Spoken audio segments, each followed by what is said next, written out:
Well, if we're gonna find any ghosts, we better split up. You're listening to Never Split Up, a horror movie podcast. There are certain rules that one must abide by in order to successfully survive a horror movie.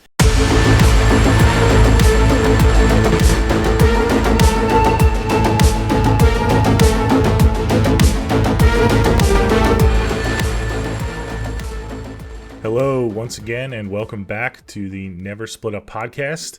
This is episode 70, the big 70. What's up, Ant? How you doing? I'm good. How's it going? I can't believe we got to 70 episodes. Yeah, we're getting closer, inching closer to that 100 mark. That's gonna be a big milestone for us. We'll get there probably by the end of this year, definitely. Oh yeah, if we keep going strong. But yeah, episode 70, and thanks for coming along for the ride. Today we have a fun one for you. We are covering Azrael, released in 2024, and it took us a little while. It took us 70 episodes for us to cover a first-time watch for Anthony.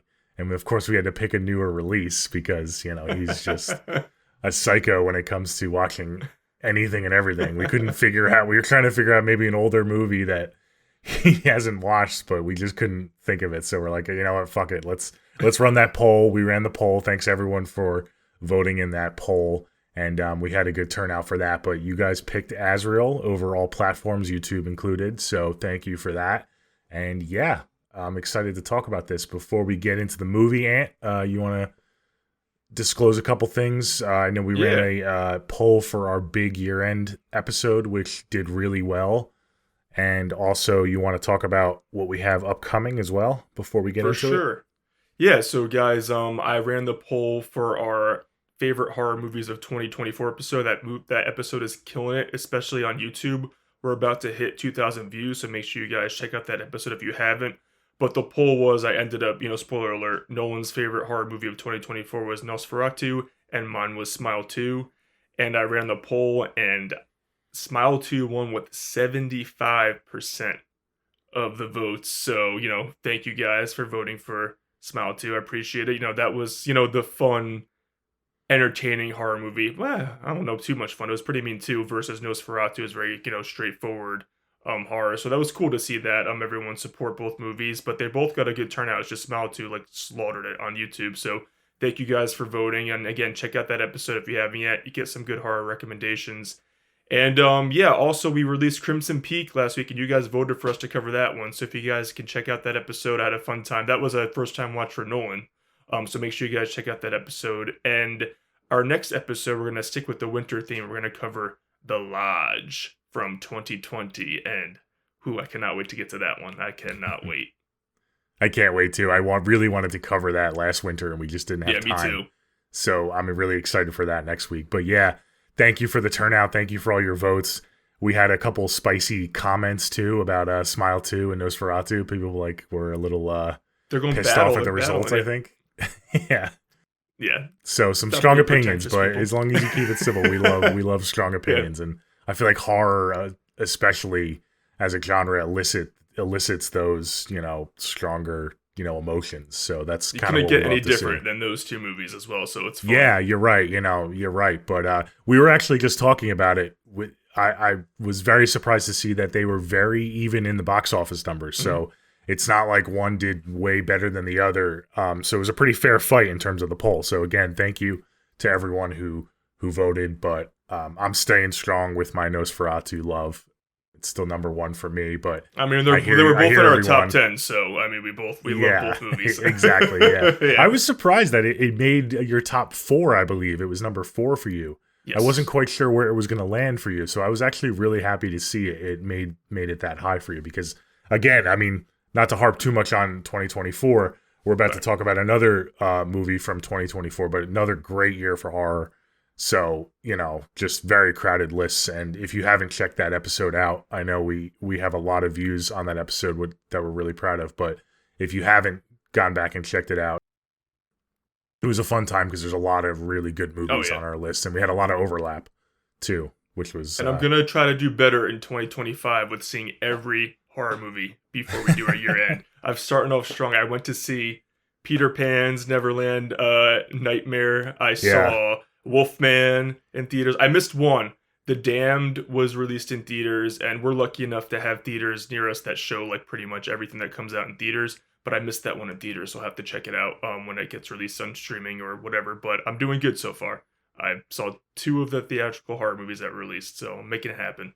I'm going to try my best. Well, that makes one of us. Me being a newer dad, it's a lot tougher for me to get to the theater, but I'll eventually see those movies for sure. Yep. And I haven't watched any of the Poohverse movies at all. We're going to have to cover that. Saving I'm excited to talk about that. I've been saving it. I never saw the original Blood and Honey, and then the sequel came out, and I was like, okay, I got to check them out. And then I heard they were doing more of like the universe stuff. Yes. So I've been kind of holding off intentionally. So I do want to do like a binge of all those movies. I think they're releasing like 3 of them this year, so might as well binge it before the year's over. Hey, man, I mean, whatever works, it's making money. Yeah. So, so whatever. Okay, cool. That sounds cool. And again, look forward to the lodge next week. Really excited for that. But for now, let's tackle Azrael, starring our girl, my girl, your girl, Samara Weaving.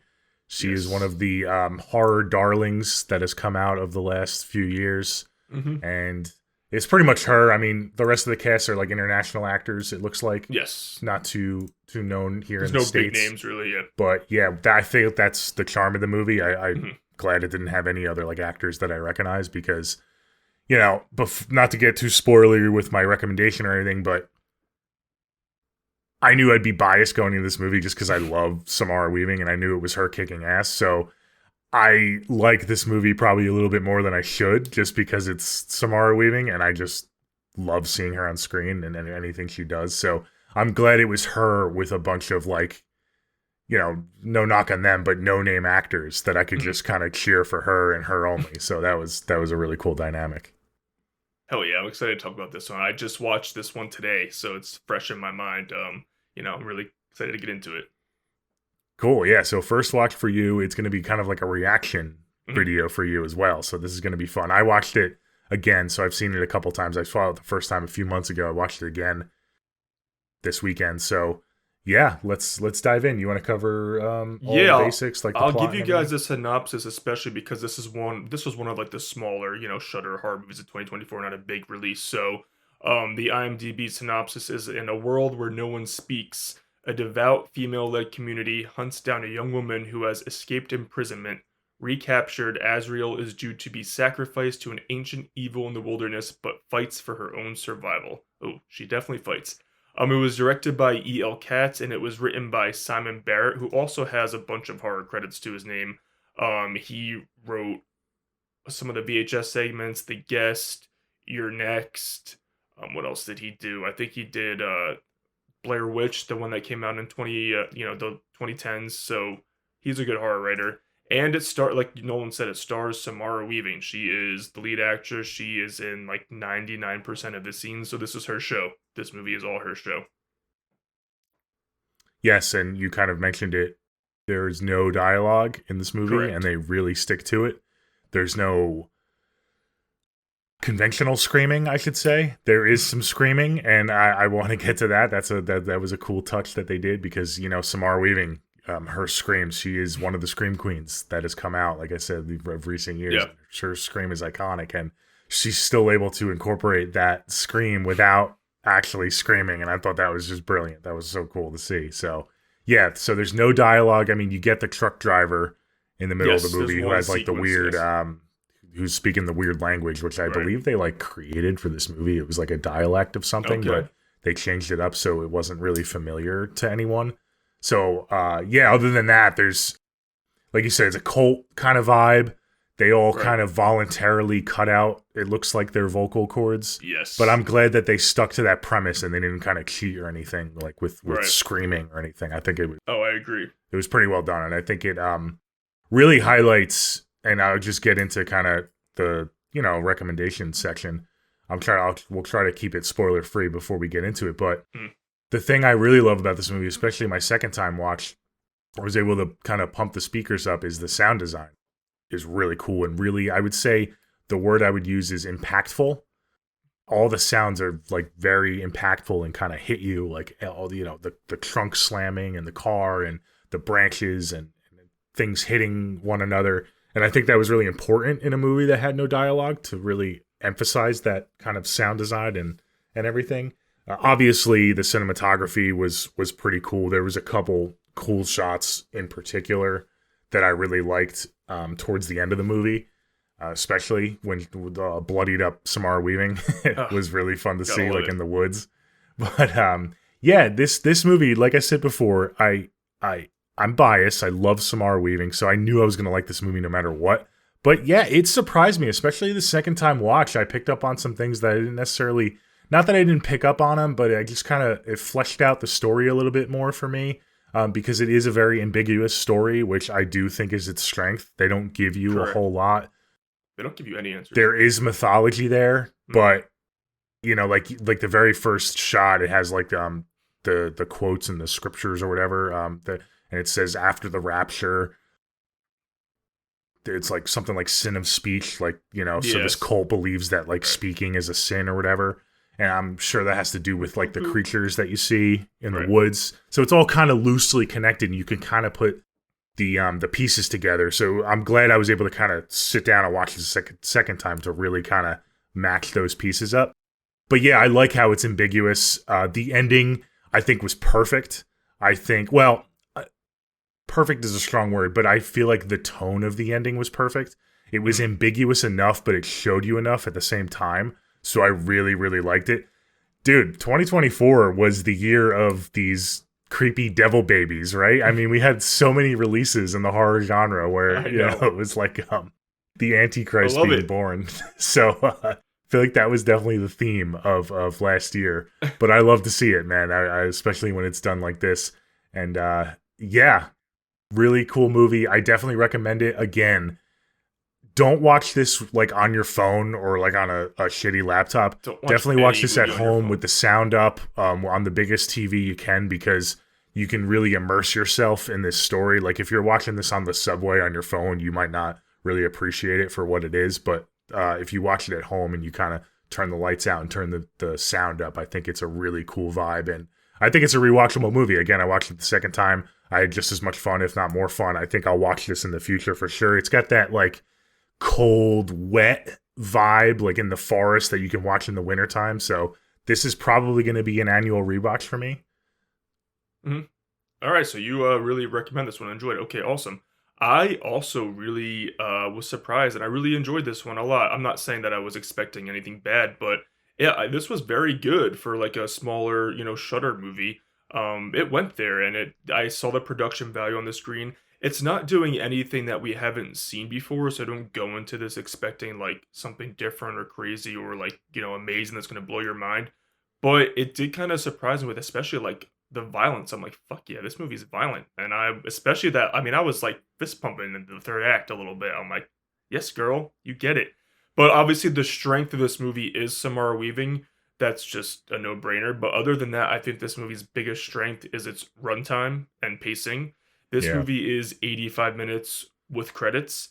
And for a movie like Nolan said, where there's we have maybe like one scene of dialogue. There's no dialogue in this movie. It doesn't overstay its welcome with the concept, which is another 2024 movie I talked about in A Violent Nature. I thought that concept like overstayed its welcome. That was like an hour and 40 minutes.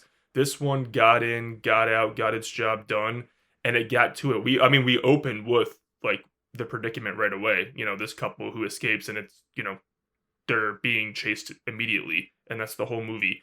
And there's enough, suspense with Samara, and there's enough like cool sequences and very violent sequences throughout the whole runtime. What are the creatures called again? They're like I can't remember what they're called, the burned ones. I thought that was cool. That was cool to have them mixed in with that. So there's a lot of question marks in this movie, and because there's no dialogue, a lot of this movie is open to interpretation, which I appreciate. So you can take something, if someone wants to take the religious biblical aspect from it, they can. But there's so many different answers this movie can have. Nothing's like, we don't get a definitive answer for anything. And I also appreciate that in my movies a lot too. And I just think, once you get towards the third act, when she's like had enough of this shit, I'm like, fuck yeah, girl, fucking chop those heads off. I'm like, oh shit, we're going there. But yeah, I really enjoyed this one. It was very, very good. It wasn't like amazing, mind blowing, but I thought it was a very, very good, Shudder release. And Shudder is making it happen. They're getting the big names now with actors, and they're moving on up. So I'm excited to see like these independent movies get the love and flowers they deserve. I'm happy that this movie won because I really enjoyed my experience with it.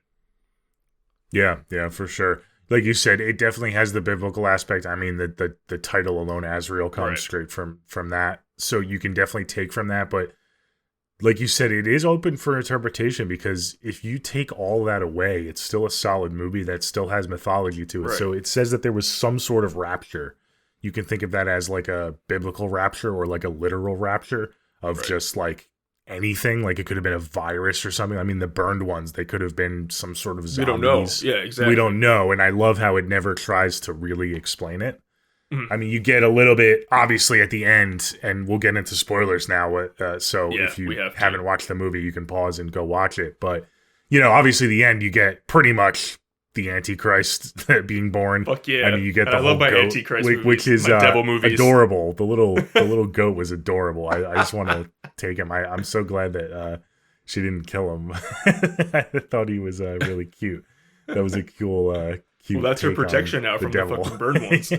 They're like worshiping it. But yeah, I love how ambiguous it was, and you can kind of take from it what you want. And I think that was intentional too. They didn't want to like try to over explain everything and kind of lead the audience. They wanted the audience to kind of come to their own conclusions. And I think if maybe they did like explain everything, it could have gotten like the movie was very like straightforward, like survival horror, which you could just watch this as a survival horror movie if you want. But I think if you got into the explanation and like it could have gone like the tone could have changed for like straightforward to a little hokey, and that's not what this movie was going for. So I didn't want to get too many answers. I was like, oh, I liked leaving with questions in my head and like thinking about the movie after. Yeah, again, like you said, the opening, the beginning is great because it throws you right in and it wastes no time. It almost felt like you were playing like a solo video game.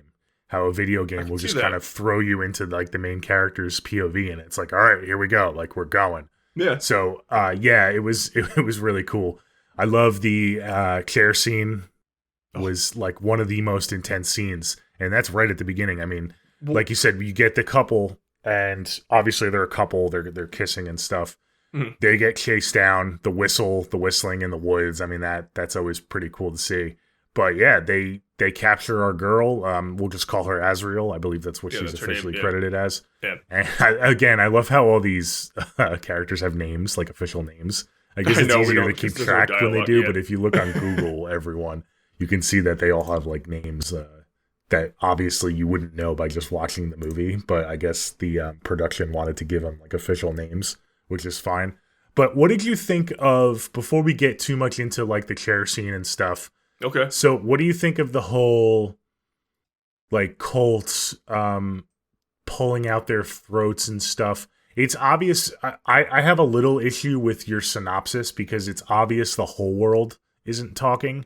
And I think that's really highlighted in the truck scene. I think the director is on record in saying we wanted to show that like they're not the only people in this world.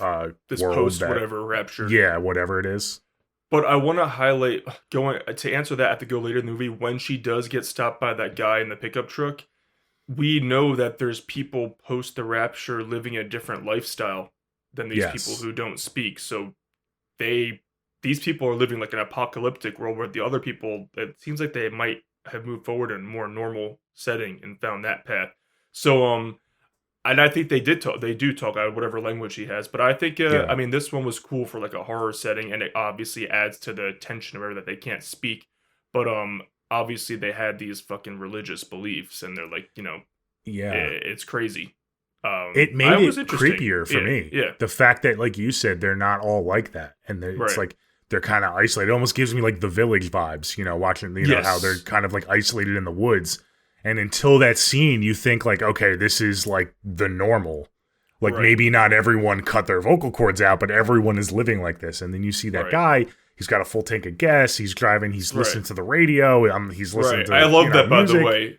Yeah. And she like listened, and I love how it played when she was attacking someone in the scene after. Like that was awesome. So I think that sequence was like vital. Like I know that's not a horror, but that was so vital to the movie that it had that. I agree.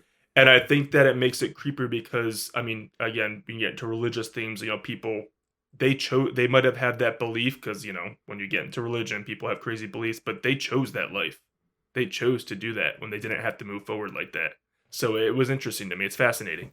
It was a good move. It is fascinating, and I think a lot of credit is due to Samara Weaving with her facial acting, because again, there are so many layers to that truck scene, and again, not to jump around too much, but when he turns the radio on, she's almost like jump scared. She's startled, Yes. and then she it's funny. She starts to she sees him nod, and then she's like, okay, so I'm you wonder, to has she experienced that before? How long ago was this rapture?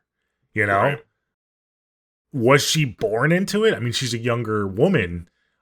Maybe she doesn't know any other life. Maybe they were like this before the rapture. Maybe they were living in the woods, like I said, like a village type, from M. Night Shyamalan. So it just adds so many layers that are never explained, and that's okay, and that's fine. It actually makes it, like I said, it makes it a little bit more uneasy and creepy that you don't know everything.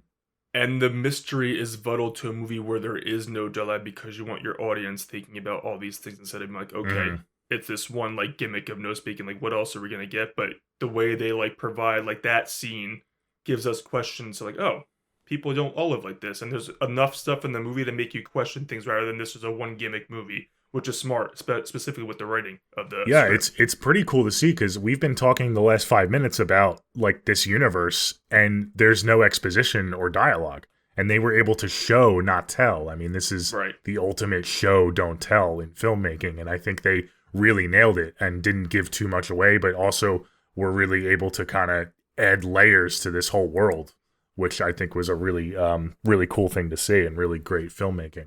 Oh, and then credit again to Simon Barrett. You have to have an experienced horror writer to pull this off. And I think that without his script, I don't know if the movie would have came together. It would have been like Samara Weaving carrying everything, but she had a good script to carry it with her. Yeah, for sure. Yeah, she had a good crew behind her. So, okay, yeah, back to the opening, the intro, and then also that first intense scene with the chair. Was pretty cool. Was pretty cool to see the burned one in the trees, in the tree line. I love the way you're not quite sure what it is, if it's a human. Yeah.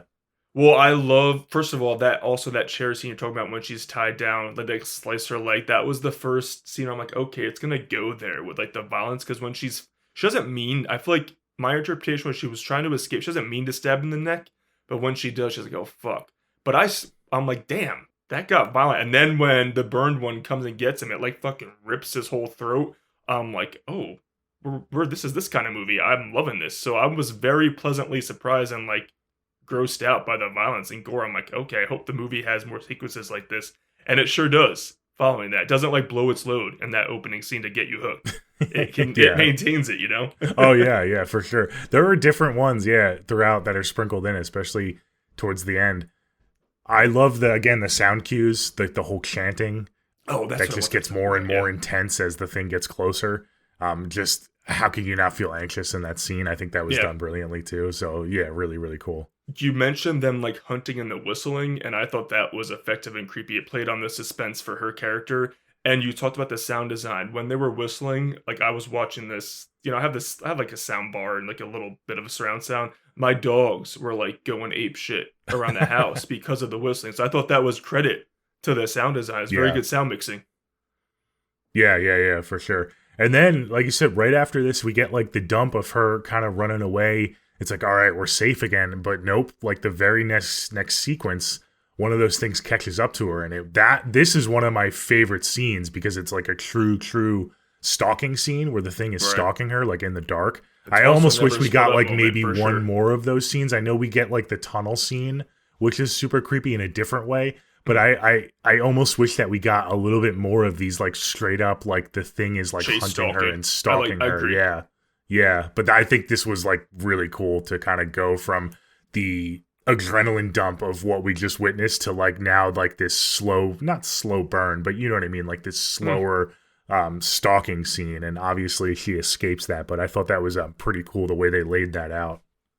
And the suspense of that work. I mean, I was yelling at the screen like, girl, why are you going in that freaking underground thing? There's no way out. It's a this is horror movie 101. You're gonna get trapped. But it was fascinating that it just stopped and turned around. So again, there's little hints for that. But then after that, then she's like, when she's fleeing through the woods, I'm also like, oh, she finds like the cult's like, you know, pretty much their playground, but their home quarters, their headquarters. I'm like, oh, why are you running through there, girl? I'm like, you're gonna get trapped. What are you doing? So it had me like yelling at the screen, which was good.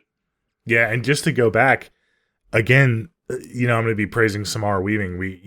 Her facial acting when she first sees one of these creatures in the woods, the way she reacts, it almost feels like she's never seen one before. I know she's part of this cult and she's in these woods, but I feel like because they turn their backs, so I don't know if everyone in this camp has ever physically seen one of these things. And it looks like, I mean, from her face, she's like obviously terrified, but she looks very surprised as well. I don't know if that was intentional or if I just kind of am looking too much into it, but again, it's up for interpretation, but it's almost as if like, if she has seen them, not like in that kind of way, like, you know what I mean? Like she's not used to them, I should say. I would feel like I don't know if it's like, my theory is, I don't know if like once people get old in that cult, like because they have those chairs, like they just turn into sacrifices for them to keep them away. Or if they just keep, like if people keep trying to escape, they're the ones who they capture and sacrifice. But there's something going on because they have a sacrificial element to this for them. Yeah, no, I don't know. And it makes me also believe that I don't think these, maybe I'm wrong the more I'm thinking about it, but these creatures, it feels very isolated, no? Like these creatures are only in these woods. The woods, right? Yeah. Because when you see the guy in the truck, like he has no idea what's going on. He's like, "Are you okay?" Like, so if these things were more prevalent and widespread, he might have reacted differently. But I feel like maybe this was like an isolated thing that they only like, you know, haunted these particular woods, and that's why there's like the cult that lives there and tries to be like a symbiotic relation, almost like kind of the movie The Ritual. How The Ritual is like, they live in the woods with these things and they have to sacrifice to stay alive. So I thought that was a pretty cool layer to it as well that I thought think about. That it like adds to the cult, and especially when you get to the end where like obviously there is some antichrist shit going on, so that's why and especially because the guy, and again, I can't keep going back to that scene. That's not horror, but that scene is so important to the movie. But he is like, it's not that he has no concern, but he has no concern he's going to be attacked by a creature. So you're right that he doesn't have any fear of that aspect. That's not part of his world in his life. It doesn't seem that way. No. A poor guy just gets domed from the sniper, which was so fucking good. That sequence was so well done. I was like, I mean, you're expecting a car to come out of nowhere and just like ram him, but to see the guy just get shot instantly, and then the poor guy. Props to Azrael. She keeps the car steady and runs the guy over. She hits I was like, fuck yeah, when she hits. She definitely did that intentionally. I thought that was. Really cool. And then I'm like, girl, he's not dead though. I love that fight sequence after that. But yeah, I think that the vibe I got where it was like specific to this group and this cult. Yeah, you know, that's what happened. So you mentioned it. She goes to the camp. This is one of, I think, 3 times she visits the camp. By the end of the movie, I'm like, you're going back, girl? Like, never split up, girl. Come on. She's on a mission. She wants to take down everybody. I agree with the end. Like the third act, when she goes back, I'm like, fuck yeah, go back. But this one, I'm like, such a big never split up moment. Yeah. Well, she gets caught the first time. So we'll talk about this. She gets caught the second time, and then it's like, you're going back a third time? And obviously it worked out for her, but it was third time was damn, that's ballsy. Cut your losses, girl. Come on. I do like when she escaped, like she even like but you can tell that all she wants to do is survive. She like goes through the barbed wire and shit, and she's willing to get hurt. Oh yeah. She wants to do anything just to escape. I mean, we should mention her like lover from the beginning. He was captured and they were separated. So it's not like her and him running away together. It's just her fighting for survival, not knowing yet if he's alive still or not. He's basically just kind of motivation for her character. That's pretty much what they use him for. He was in the very opening scene. They do reunite, and he does end up dying, and that's why she does go back the third time, because she's just like, fuck this. She's over that shit. I love that. But yeah, this first time was really cool. We get the under the church scene. Again, not to mention too much M. Night Shyamalan, but The Visit. I just went to that movie, The Visit, with the grandma. We have to cover that movie. Running at him. We have to cover that movie. Yeah, for sure. Just watched it recently. So I think the one who like runs. So we should talk about Miriam. Is this like, clearly she's the cult leader. She's this pregnant woman. I think she's kind of like an interpreter. She's this very spiritual woman. And I think Josephine is credited as the one who's been trying to get Azrael the whole movie. She's the one who goes under the church and like tries to like attack her. I love that Mhm. crawl scene, but it's so good. So yeah, she does escape. She whacks her and I'm like, fucking kill her, bitch. But she doesn't. She just hits her in the head. At least in that moment. Oh, yeah, no, I she think I can't yelled kill like her, yeah. 90% of the movie, just fucking kill them. So after that, we get, I believe it's after this sequence. This was scary because then she gets chased again by these creatures, the burned ones. They start running after her. This is the first time yeah, we that saw was one cool. sprinting, and I was like, There was multiple, it too. actually it jolted me up. I was like, it perked me Yeah. up. I was like, oh shit, they fucking run! Get the hell out of here, girl! Like that just elevated and heightened the fear factor, I think, because the fact that not all of them, obviously, you get the ones at the end. They're pretty much like zombies the way they walk. But the fact that some of them can sprint after her was very terrifying. I thought that was really well done too. I agree, and I was the one thing going to this movie because I kind of knew like what it was about. And no spoilers, but I was like, I don't want like a Walking Dead ripoff.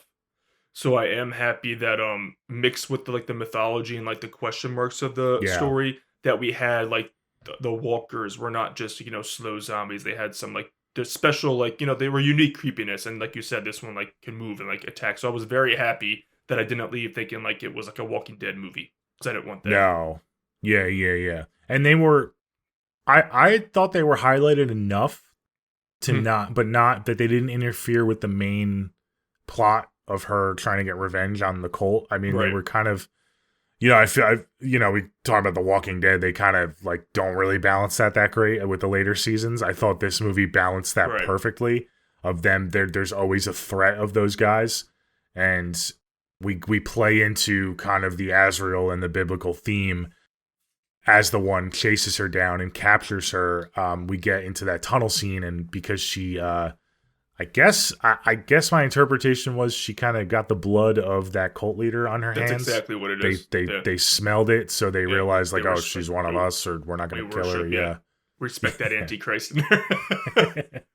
Yeah. No, I agree. Whereas The Walking Dead, like as the seasons went on, it was like less about the horror of the zombies and more about the horror of the real people. Yeah, They it forgot became how a to joke. It balance almost became like a Yeah. joke, the zombies. It's like, okay. Yeah, like we got to get a zombie killing here just because it's a zombie show, but the real people are, this one balanced out like the cult, and like I was Yes, scared I for agree. her because of both aspects. Exactly. Yeah, they were equally scary, especially when the cult was kind of hunting her and kind of in numbers, hunting her. So yeah.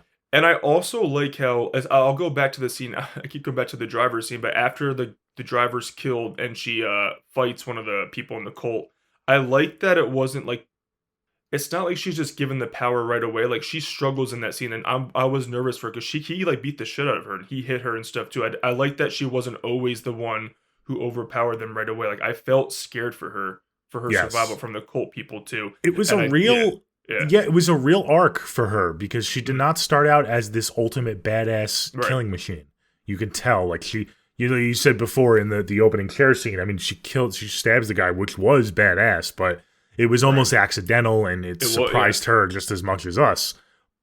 Contrast that with the end of the movie where she's like basically like, "I'm fucking done." Rambo. I thought it was a good heavy arc, but it was realistic how she kind of started to lean into it more. And that scene, I'm glad you highlighted that scene after the car crash with her and that dude going at it. I mean, The that was a rifle, too, really yeah. great sequence, and it really was, I think, a turning point for her as a character when she was able to kind of overpower him. And the way she kills him is so cool. The fact with that his she was own able to rifle. load the rifle Yeah. and just shoot him in the head while she's being strangled was really well done. I thought that was really cool. Well, and you're right, the progression of her character from the beginning, she's captured, she escapes, she doesn't kill the guy on purpose, and then everything that happens is just building her up to be like, fuck this, I'm done. And I like that before she goes back to like the camp, the final blow is obviously when she sees her lover, what's Keenan or whatever, he's nailed to the tree, and then she gets caught in the booby trap. But after, the burned ones kill, she escapes, but the burned ones do kill him and the other guy in the cult. She's like, fuck this, like, I've had it, I'm gonna go back, and whether I die or not, I kind of took it as if I go down with them, I do, but I'm gonna go back and stop them and take them all out because I can't do it anymore. So I think it was a natural and organic buildup. It wasn't like she's the damsel in distress in one scene, and then like halfway through the movie, she's just this unstoppable badass. I think everything led up to her being like, I'm gonna survive and I'm gonna try to take these people out. It was very natural to me. I was fed up watching it, so I know that she was fed up experiencing it. And again, a credit to the script, because the way she goes about it, and she's very resourceful, I would say is the word. With that guy with the gun, you have her in the tree when she uses the rope to kind of create a noose for the creature, to hang the creature. So in the moment, she's not panicking. She's aware of her surroundings, and she's very resourceful. So that kind of gives us an idea of what kind of character she is and how she handles high stress situations. So by the end of the movie, it makes total sense that, okay, you have this character who can fight for herself, is resourceful. Now you just killed her boyfriend, and now she's literally out for blood. So now she's going to crank it up to 11, and now we're in for a treat. So yeah, I think it was really brilliant the way they kind of that tree scene when character. She pulls herself up to the tree and escapes the booby trap. It reminds me of like the first Wrong Turn. I'm like, oh, this is I don't know if this is an homage, but I love that sequence so much. And she kills one of the burned ones in the process. That to me was her like final turning point. Like, fuck you, I'm done. I'm going back to the camp. And this time I was like confident, even though when she goes back, she does a stupid move. But we'll get to that. Like you said, definitely not a damsel. She doesn't get bailed out by anything. She kind of takes matters into her own hands, and is able to kind of escape these situations with just her and herself. She doesn't have any help. Nobody coming to save the day or anything. Right. And that's the key. Happy you brought that up. She doesn't have like a partner. Like, he's separated. She doesn't have a group. It's just the only thing that's going to help her survive is herself. And I think that it's smart that the script had it just her for the whole movie, because if he had other people, we wouldn't have been like, by the end, okay, she got this. So it was a cool progression that the whole movie was just her trying to survive and make it through. I'm happy that it was all folks. She was the protagonist. I'm happy that they took her boyfriend out of the equation earlier, and because it's all about her. Mm-hmm. But she should have fucking shot that Miriam when she went back. I don't care if she's pregnant. Fucking shoot that bitch. So she goes back again, and this is where she gets captured, correct? And they throw her in the coffin. Yeah, so she goes back and she confronts the Miriam, the pregnant. Well, we're gonna say pregnant woman too, because these people have names. So, but because she has the rifle now. As she's about to like execute her, she notices she's pregnant, so she pulls back. I'm like, girl, that's the Antichrist. I mean, it's funny at the end, that like it would have been doing her a favor just to kill her, but. So she pauses for a moment, and that Miriam fucking whacks her over the head, and then she's put in the coffin. Which, again, guys, coffin scenes freak me out because I am a claustrophobic person. So I was like, oh no, they're putting her in the coffin. But I would have just shot that bitch. I don't care. She's obviously evil. Sorry. It's not, even if she had the baby, like, it's not like the baby would have been born into like a very, nice life. Yeah, but again, it just leads kind of to more questions. It's like, why? I assume that she escaped this convent or cult. So how long has she been out on her own with that guy that she didn't know that this lady was pregnant? 'Cause she did seem surprised, correct? Yeah. I feel like she was taken back, and that's what kind of led to the hesitation. So it makes you wonder, have they been out there for months for her to not, unless it was like one of those weird, like quick pregnancies that you see like with Antichrist pregnancies. Or if she was always kept out of scene and never in, like people weren't worthy of seeing her. You don't know. Maybe, yeah. I mean, you had the church full of people the first time, but maybe not everyone's allowed in there. Who knows? I don't know, yeah. But the coffin shit was cool. And she scratches Miriam's like stomach at the pregnant, so that's when she gets the blood on her. So that's important for after she's put in the coffin, because one of those, I love that sequence in the tunnel under the coffin. I'm like, oh, this is fucking creepy as hell. Yeah. When total Descent vibes. Oh my god, I thought of that. Homage and the homages were cool. Like I already said, Wrong Turn. You said the Descent. The homages for these 2000s horror. I'm like, hell yeah. Yeah. For sure, you could tell that this guy has an appreciation. I need to look up. I didn't even look up. I looked up the writer, but I didn't look up if the director, like what else he's done. I'm not sure. That's a good question. This is okay. It looks like he's been a producer on a lot of stuff, but directing wise, okay. So good for him. Good for him. Yeah, getting a Shudder original. Cool little low. Oh, he directed Cheap Thrills. I fucking love Cheap Thrills. That was the first thing he directed. Okay, I like this guy. All right. Yeah. Anyway, sorry, I went to look him up. All right, he's on my radar. Yeah. Yeah, for sure. Yeah, I can't wait to see it. Hopefully he sticks with the genre because I think he had a lot of cool tricks that he used with some of these scenes.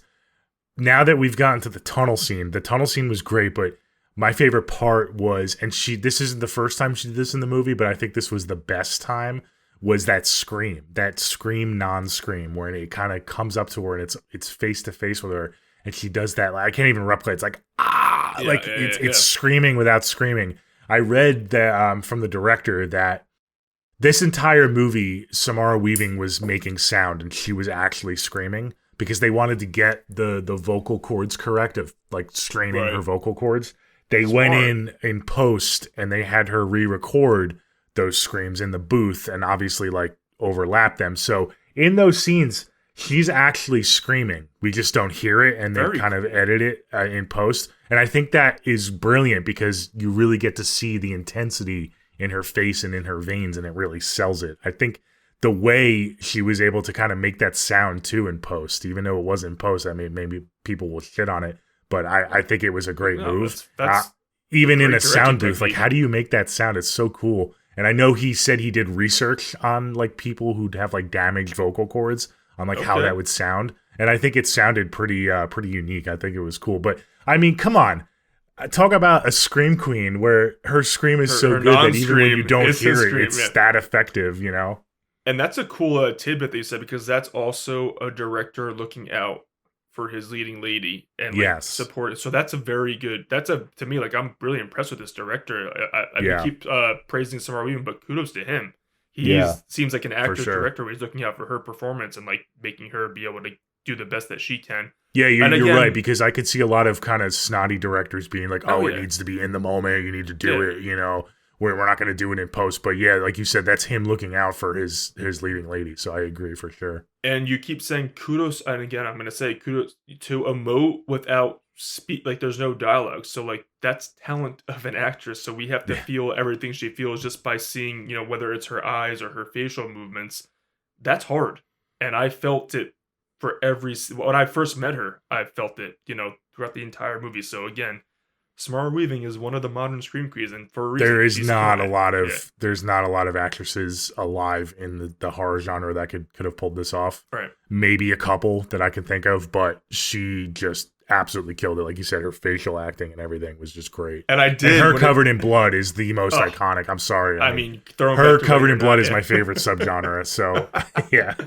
And I'm like, when the movie started, I'm like, oh no, there's going to be no speaking, so I can't hear her fucking legendary scream. I'm like, bummed. Out. But as we went on, I'm like, I forgot about that. And I'm like, that's again a pro, because for me not to hear, like, I don't care if you're in Scream for 2 minutes, that scream was the best part of your appearance in that movie. Your screaming Ready or Not is iconic. So I'm like, fuck, I'm not going to hear her scream, but I'm still like, she's killing it. I'm like, that's kudos. Yeah, she's not just a one-trick pony. Right. Yeah, she has actual acting chops for sure. Yeah. No, she really impressed me. Again, she's been one of my faves, especially in the genre. I mean, we covered The Babysitter early on in our podcast. We covered a few of her projects so far.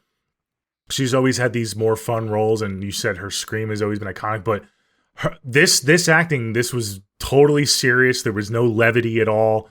This isn't like a Ready or Not where, you know, different tone. She has humor. It's totally straightforward horror, and I think she really, really elevated. And, you know, I expected her to, but she really showed a lot in this movie. Yeah, that's why my girl needs to stick with the horror genre. And again, she is, obviously. We're going to get a sequel to Ready or Not, but I'm just so happy that we have so many actresses who are willing to, like, not worried about being pigeonholed into the horror genre, because the horror genre is where it's at. Where the money is. Follow the money. So let's talk about, what do you think about her final when she is enraged and she goes back? I was fucking cheering when she fucking decapitated that. I'm like, fuck. Yeah. I was first you get the whistle. Oh, yes. She gets the whistle. So she's again very resourceful. She's very smart. She gets the hunting party to leave the camp, which I think was really important. And I didn't pick up on this the first time. I don't know if I wasn't paying attention closely enough, but does she burn that old woman alive in the tent? She did. Right? I think she did. The way Josephine reacts, because we didn't really touch on it. I'm assuming that's like her mother or motherly figure. She's tending to this really old woman. She goes in this earlier tent. in the movie. She goes to her, yeah. Yeah, and she's like making sure that she's warm and everything, and she's basically on her deathbed, but she's basically like on the ground in this tent. It's like, why are you? I mean, it's almost like give her a mercy kill, but you could tell that she means a lot to this woman who's hunting Azrael. So I didn't realize that the first time, but I think she burned that woman alive. I was like, holy shit, what the fuck? Like, I mean, she gets going decapitation. There. She has a cleaver. She kills Josephine with a cleaver. She bites into Miriam's neck. I'm like, this girl is just making shit happen. I'm like, yeah. The whole third act is just like, I'm like, yes. I loved it. The violence. This was like the old, like, we've seen this a bunch of times actually, when like our final girl just, she snaps. Like, you see it in like Carrie, is like the classic example, but Azrael, man, like, you could tell something switched in her and she just became feral and was just no holds barred. Yeah, you could see it. Like, she means business now. Like, she sets the place on fire. Like, she's like, this cult is going down with me whether I die or not, and I'm gonna make it happen. So I loved it. And then, so what do you think? What did you think about when she went to, after she kills Josephine and she mortally wounds Miriam? What do you think about the whole birth, the baby and all? That was crazy. It was pretty crazy. It was very drawn out. It was like, I was like, come on, show it to me. I'm really glad they did at the end.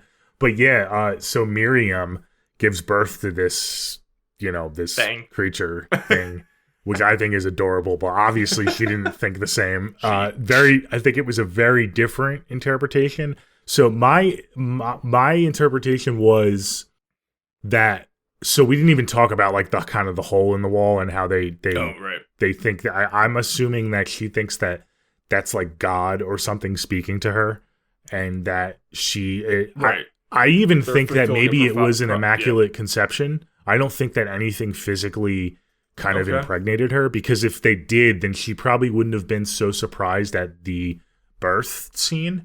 So I think that she thought that God was speaking to her, and that it was like Jesus or not Jesus, but anything like God reincarnated. So when she saw what it was, I think she was just overcome with grief and emotion and what she had done, that she just she just offed herself. And it makes you wonder why she didn't kill the baby before she offed herself. But coward. What did you think? How did you interpret everything?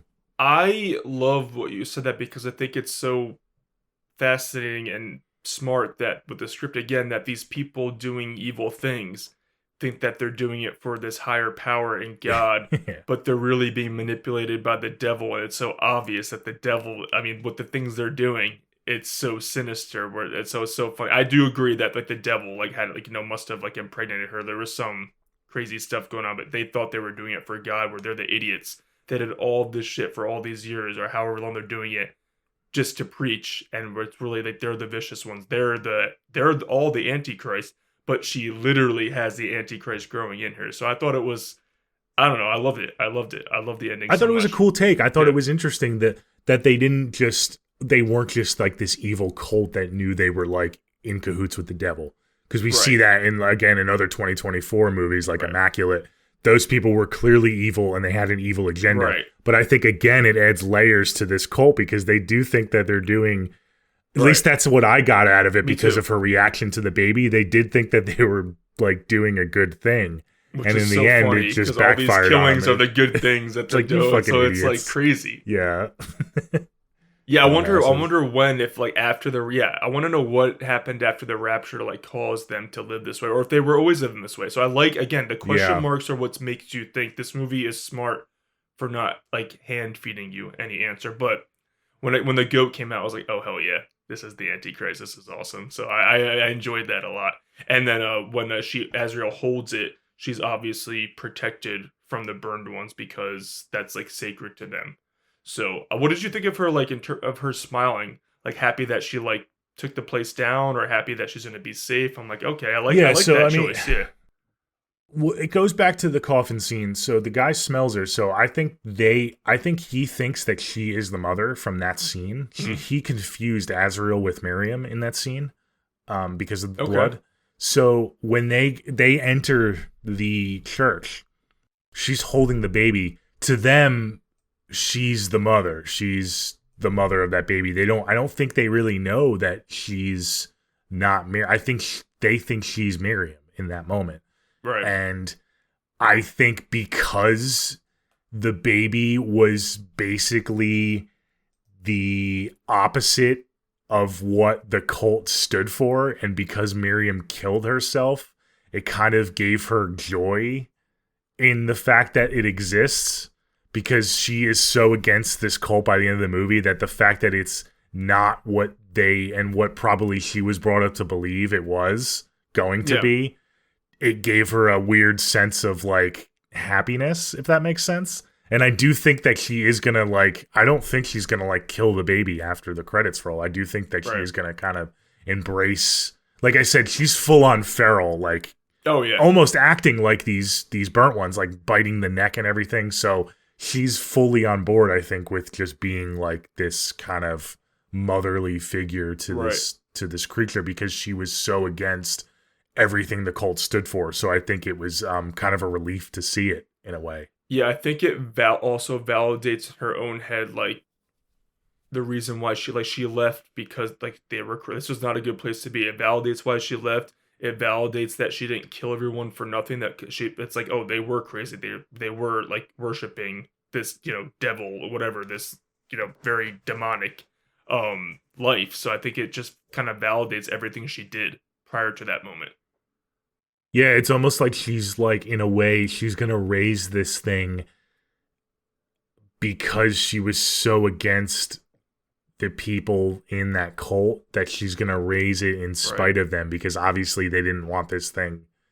They don't want this thing out there in the world. So it's almost a reminder of how bad they were, in a sense. Yeah. Or is she going to burn down with the thing? Who knows? It's crazy. I don't know. It could be. That's cool, just kind of my personal, but it could be any one of those things. Maybe she's smiling because the creatures are about to just devour her and they're going to take the baby for themselves. I don't know. It could be anyone. Right. Maybe they weren't killing her because they wanted the baby to be born, and now that it's born, she's just kind of going to go down in a ball of flame, and she's kind of smiling because she did her job and she killed everyone. Yeah, that's what I think. The smiling to me is just validation for herself, everything I did. Yeah, for sure. Yeah. I would like to think that she lives, just because. Yeah, she's gotta live. She's a so awesome. Yeah. But that I was very pleasantly surprised. I'm happy that this one won the poll, because there's not too many first time watches that I go into. I'm like, oh, it's smaller, and I don't know, but I was pleasantly surprised with this one, the turnout. Yeah. The other options, I was like, I don't know, am I gonna like them? But this one, I'm like, all right, I'm about it.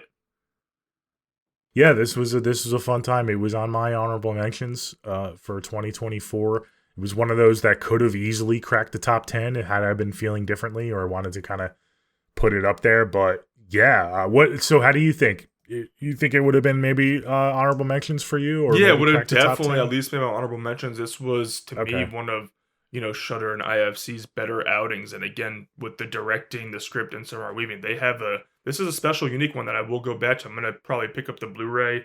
I'll definitely watch it. It was very good. And again, it's not like a mind-blowing, game changer for horror, but it's not trying to be.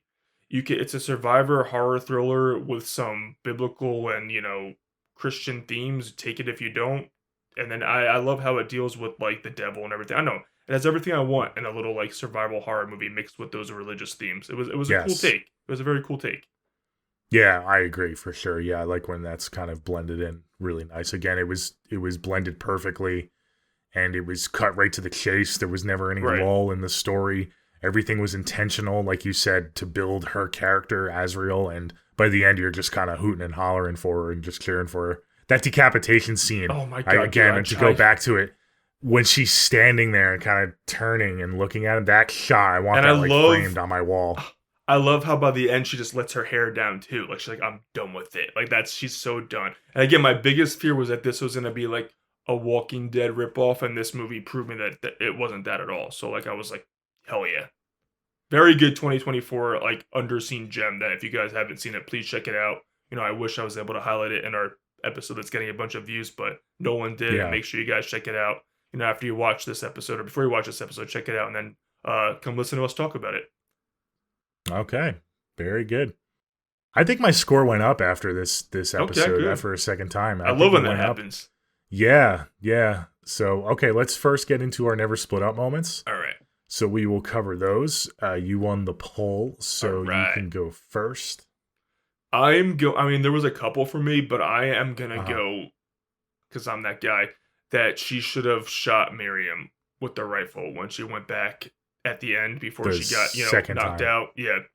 Yeah. Because, I mean, again, pregnant or not, like, that baby is not gonna have a good life, even if it's born in this situation. So she should have just went in, guns blazing, and just killed her, but she hesitated when she saw that she was pregnant. So, I mean, girl, you should have ended her right then and there. I was gonna go with Azrael too, but I kind of want to do a little creative one, and be a little fun with it. I'm gonna go with the cult killing Kenan, her boyfriend, because that was ultimately their demise.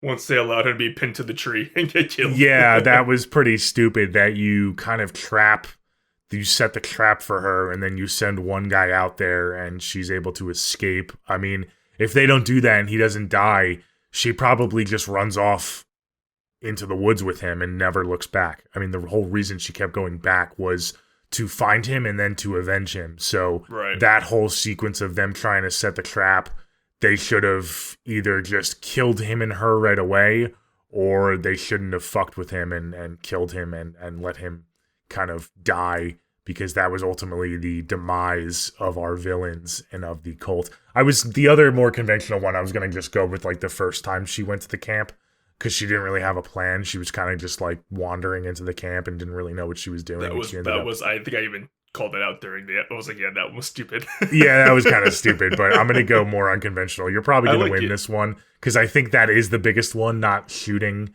Miriam. I think that is the one where you're screaming at the TV, like, come on, girl, like, fuck it. Like, blow it off.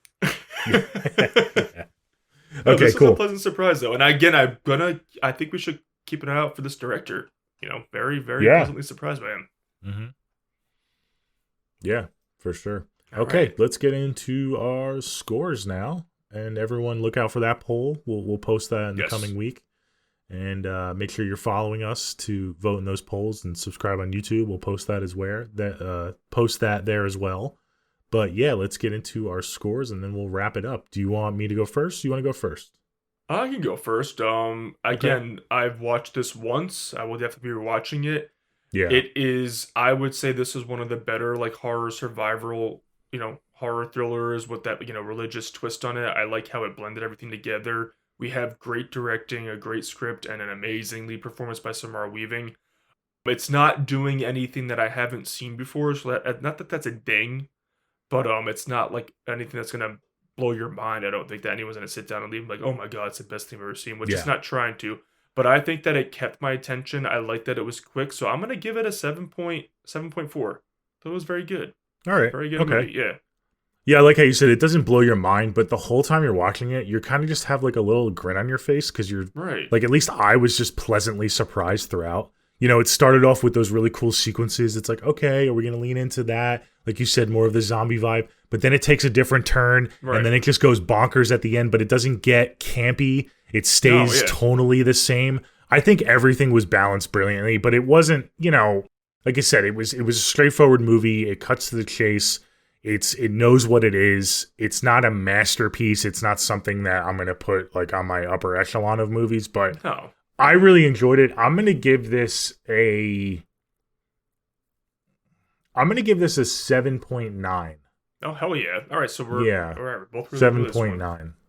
Yeah, it doesn't abandon what which is a great score for a movie like this. I mean, it doesn't really do anything wrong.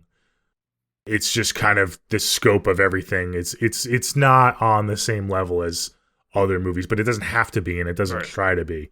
But it's just, it's really well done. I really have a good time, and I'm excited to go back to this kind of when the weather gets colder, maybe next year, and kind of check it out again, and maybe my score will go up again. Who knows? Yeah, and I guess our viewers feel the same way because they picked this one. They were excited. So thank you guys for steering me in the right direction. Thank you. This was a good discussion. Yeah, for sure. Yeah. Okay, so that pretty much wraps up this episode number 70. Again, check out our last episode, Crimson Peak, Please. where we cover the horror gothic vibe. And look out for The Lodge next week. And we also have some fun episodes coming up in February, so look out for those. But until next time, this is the Never Split Up podcast. Thanks so much for listening and watching on YouTube, and we'll see you next time. Bye.